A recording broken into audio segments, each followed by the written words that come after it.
Hello students, welcome back to your own learning platform Vedika Commerce Classes and Eco on the Go. Today we are going to understand the concept of oligopoly competition. Oligopoly competition कौन सा होता है? जहां पे बहुत limited firms होती हैं और ऑलमोस्ट सेम टाइप का और कई बार डिफरेंशिएटेड प्रोडक्ट सेल कर रही होती हैं। जैसे कि सीमेंट बनाने वाली कितनी कंपनीज हैं हमारी कंट्री के अंदर, मोबाइल फोन बनाने वाली कितनी कंट्रीज हैं, ठीक है। तो इस तरह की कुछ कंपनीज हैं जो नंबर में बहुत कम होती हैं और एक बड़ा मार्केट साइज कैप्चर कर रही होती हैं। तो इस तरह के फॉर्म ऑफ मार्केट को हम ओलिगोपोली कंपटीशन बोलते हैं। और मार्केट क्या है? हमारे आसपास का एरिया, जहां पे बायर और सेलर्स अपने प्रोडक्ट को सेल परचेज करने के लिए at a given price gather होते हैं।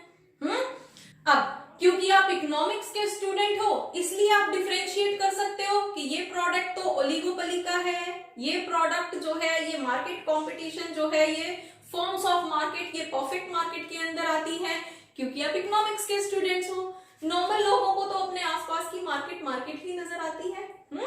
तो for better conceptualization we must go ahead for the features and types of oligopoly. Then types of oligopoly, first one is pure या perfect oligopoly. अब perfect oligopoly क्या है? जो limited firms एक same type का प्रोडक्ट सेल कर रही होती हैं। मतलब यहाँ पे अब सेम टाइप का प्रोडक्ट है, जैसे कि हम सीमेंट की एग्जांपल ले सकते हैं। सीमेंट है, सॉफ्ट ड्रिंक्स हो सकती हैं, पेप्सी, ठीक है। नेक्स्ट इम्परफेक्ट और डिफरेंशिएटेड ओलिगोपोली मींस जहां पे वो लिमिटेड फर्म्स कुछ डिफरेंट टाइप का प्रोडक्ट सेल कर रही होती हैं। अब ओलिगोपोली क्यों हुई? क्योंकि बेचने वाली जो फर्म्स हैं वो बहुत लिमिटेड हैं, इसलिए उनको अलग नाम दे दिया गया ओलिगोपोली, लेकिन प्रोडक्ट उनका डिफरेंशिएटेड है।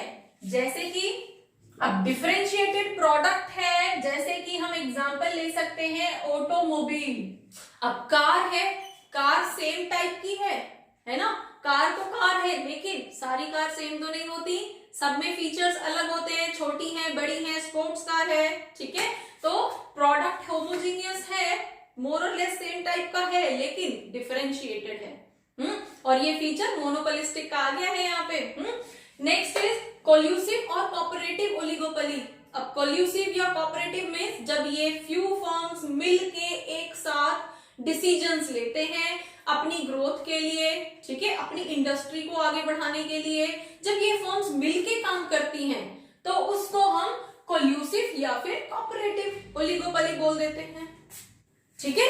ऑल टुगेदर काम करती हैं तो कोल्यूसिव बोल देते हैं। नेक्स्ट नॉन कोल्यूसिव या नॉन कोऑपरेटिव, जब ये फर्म्स एक दूसरे के कंपटीशन में काम करती हैं, मिलके डिसीजन नहीं लेती हैं, अपने अपने सेल्फ डिसीजन लेती हैं, जैसे कि नॉर्मली सारी कंपनीज करती हैं, तो वो कंपनीज हमारी नॉन कोऑपरेटिव या non collusive companies oligopoly form बोली जाती है, ठीक है। तो ये हमारे टाइप्स हैं ओलिगोपोली के। Now come on features. अब फीचर्स क्या होते हैं? फर्म्स कितनी होती है यहाँ पे? हम बार बार पढ़ते आ रहे हैं, फ्यू फर्म्स है ना, 2, 4, 6, बस, इससे ज्यादा फर्म्स नहीं होती हैं। तो यहाँ पे जो सेलर कंपनीज हैं वो बहुत लिमिटेड हैं, लेकिन बायर्स तो बहुत सारे हैं। पूरी कंट्री के अंदर पॉपुलेशन इतनी है तो बायर्स तो बहुत है। नेक्स्ट कंपटीशन कैसा है यहाँ पे? Non price competition. अब नॉन प्राइस क्यों? क्योंकि यहाँ पे प्राइस का कंपटीशन नहीं है। यहाँ पे एप्पल फोन्स भी बिकते हैं, छोटे 2-4 हजार रुपए वाले फोन्स भी बिकते हैं, हमारी मर्सिडीज और हमारी करोड़ों रुपए की गाड़ियां भी बिकती हैं और 2-2 लाख रुपए की गाड़ियां भी बिकती हैं, है ना। तो जिसको जैसी रिक्वायरमेंट है अकॉर्डिंगली वो परचेज कर रहा है। और सेम ही कंपनी है जो 2 लाख की गाड़ी भी बना रही है और आपकी करोड़ों की गाड़ियां भी बना रही है, ठीक है। तो कंपनी तो बहुत लिमिटेड है, लेकिन यहाँ पे प्रोडक्ट में वेरिएशंस बहुत हैं, प्राइस का कोई कंपटीशन नहीं है।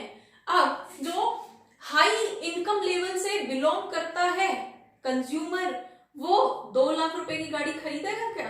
क्योंकि सस्ती है इसलिए नहीं, सस्ती होने के लिए वो इस तरह का कोई प्रोडक्ट नहीं खरीदेगा जो उसके स्टेटस को मैच ना करता हो। हर बंदा हर कंज्यूमर अपने स्टेटस को मैच करते हुए ही प्रोडक्ट को खरीदता है, इसलिए यहाँ पे जो कंपटीशन होता है वो नॉन प्राइस होता है। यहाँ कंपटीशन स्टेटस का है, प्राइस का नहीं है। Next is interdependence.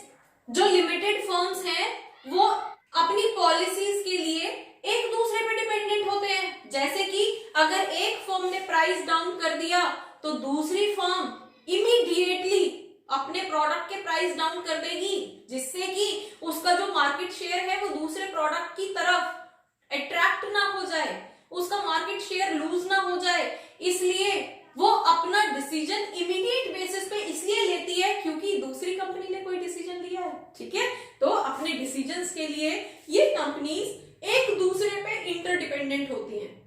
अगर कोल्यूसिव फॉर्म में काम कर रही है तब तो मिलके कर ही रही है, और अगर नॉन कोल्यूसिव में भी है, कंपटीशन में भी है, तो भी एक दूसरे के डिसीजंस एक दूसरे को इफेक्ट करते हैं। ठीक है, next one is entry and exit.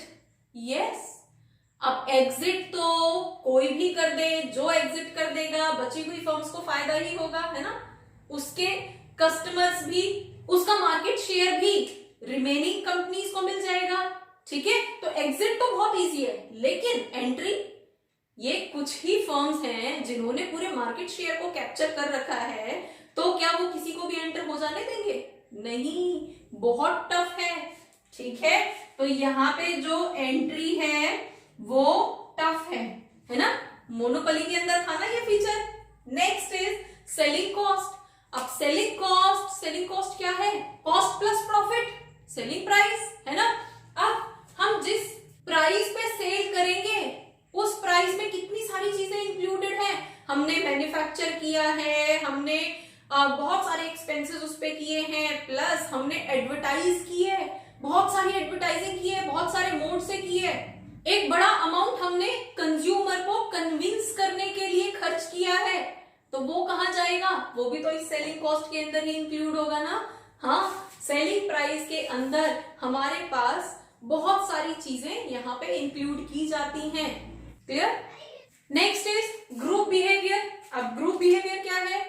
ये कुछ ही लिमिटेड कंपनीज है, मिलके काम करती है, अलग अलग भी कर रही है, तो एक ग्रुप की तरह शो हो रहा है। जैसे हमने अभी डिस्कस किया था ना, एक ने प्राइस डाउन किया तो दूसरे इमीडिएटली डाउन कर देता है। ठीक है, और वो किसी भी वजह से किया हो, लेकिन यहाँ पे जो बिहेवियर शो करती है वो एक ग्रुप की तरह शो करती है। Next, nature of product. अब प्रोडक्ट कैसा था? यहाँ पे हमारा जो प्रोडक्ट था वो दोनों तरह का था, या तो हमारा होमोजीनियस भी हो सकता है एंड डिफरेंशिएटेड भी हो सकता है ना। होमोजीनियस हमारे लिए जैसे कि सीमेंट हो गया, और डिफरेंशिएटेड जैसे कि हमारी ऑटोमोबाइल हो गई। क्लियर?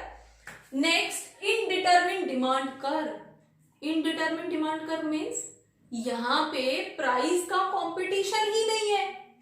ठीक है, अब जो कि किसी इनकम लेवल से अगर कोई प्रोडक्ट मैच नहीं होता तो चाहे वो कितना भी सस्ता हो आप नहीं खरीदते, है ना। तो प्राइस और क्वांटिटी का तो रिलेशन ही नहीं है यहाँ पे, तो डिमांड कर्व कैसे बनेगा? यहाँ पे कोई डिमांड कर्व नहीं बनता। ठीक है, क्योंकि यहाँ पे प्राइस और क्वांटिटी का कोई रिलेशन नहीं होता। होपफुली मार्केट फर्म्स क्या होती हैं, कितने तरह के कंपटीशन होते हैं, ओलिगोपोली के फीचर्स, उसके टाइप्स आपको समझ आया होगा। और more, keep watching, keep learning. Thank you.